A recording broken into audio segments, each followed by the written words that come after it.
So in this video, I'm going to start roughing in my character. Got my template already set up. This is just to block the character in. Don't have any details going on. When it comes to building the face, I'll add a better head drawing.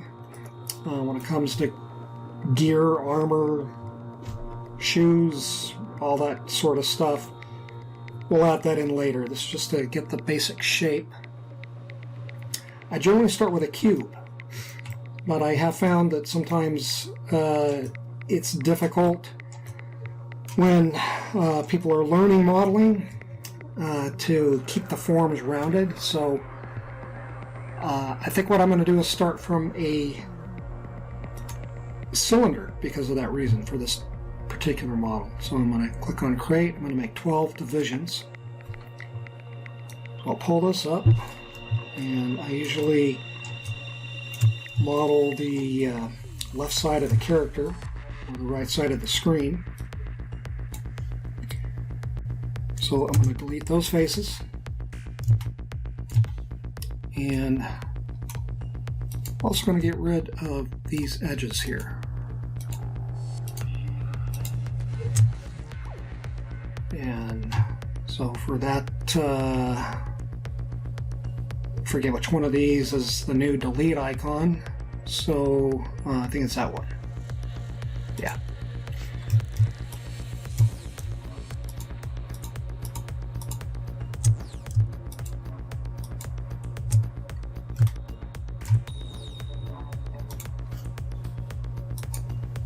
G for repeat last command.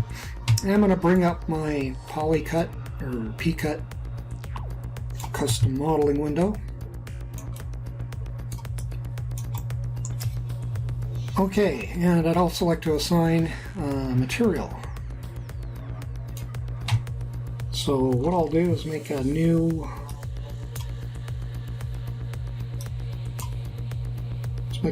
blend shader.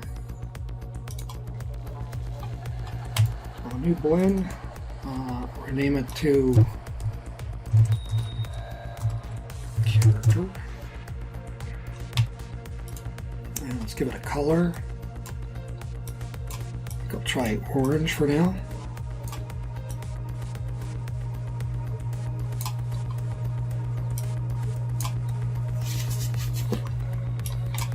And I'm going to middle mouse drag and apply that to the cylinder.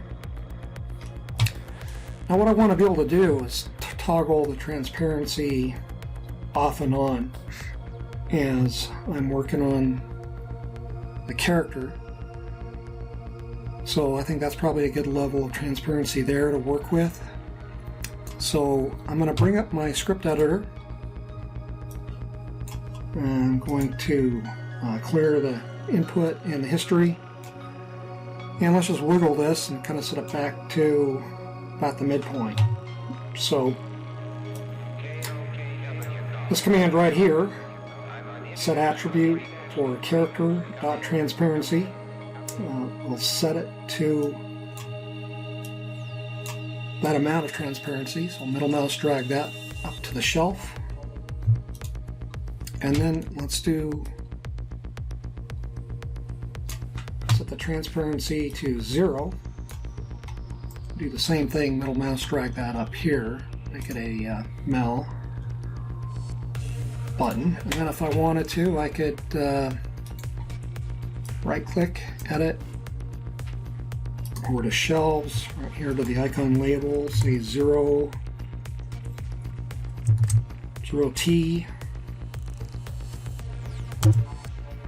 And then right click on this one, edit, or I could have just done it like that. And let's call this 0.5T.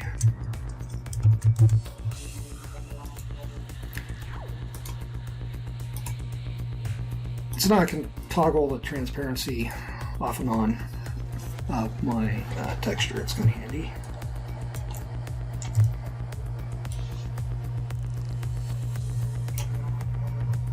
So now I'm just going to start modeling. So I'll hold down the D key and the V key, and I'll snap my pivot point over to the center, and now I'm just going to start scaling. Move this up here. Same thing, let's start scaling.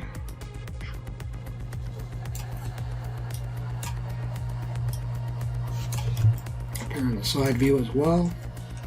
So here's where I can apply that transparency.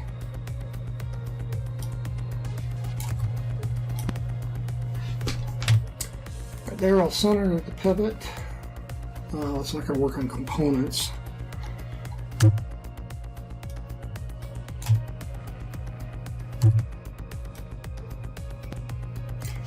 Okay, what I want to do here is pretty much hit my peaks and valleys. So that's going to be pretty much a valley.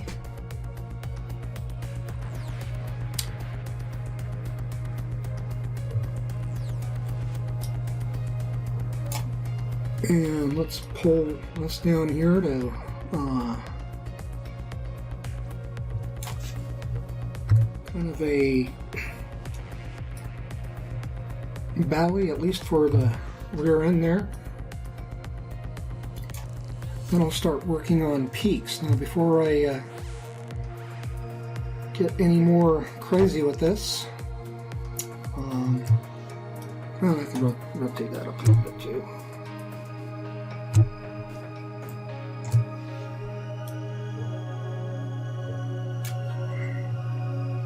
Okay, I normally don't do a lot of these lateral kind of moves here. I'll do that where I need to when I'm just blocking something out.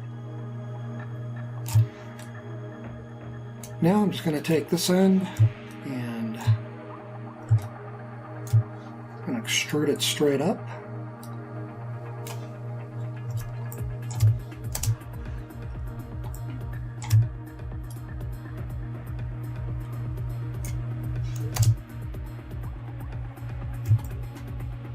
And for another valley here, let's go to multi-component.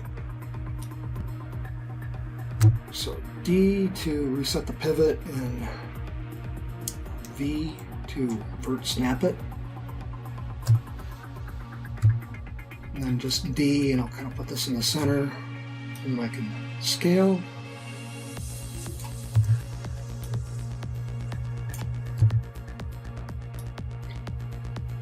So again, in the past, I've pretty much always just used a cube for this kind of stuff. But we'll maybe save a little bit of time and effort starting out with cylindrical shapes. I'm kind of just worried about the torso right now.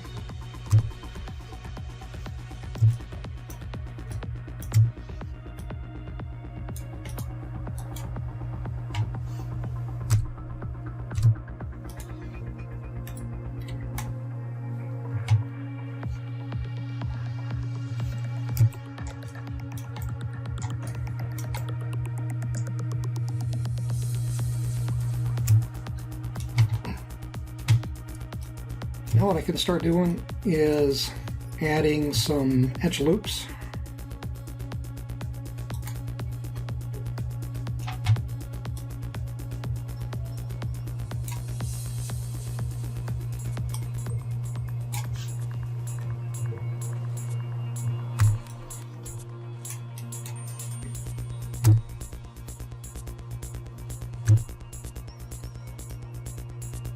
Oh.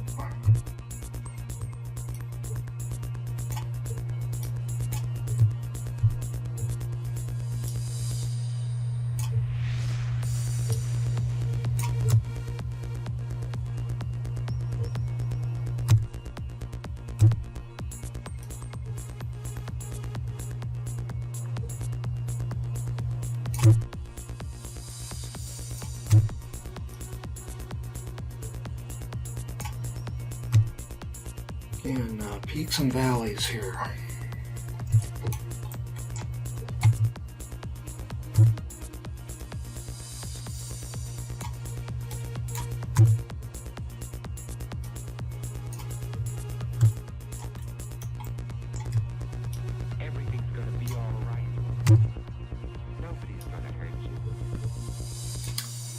So, I think this would be a good time to pause the video and begin. So see you in the next video.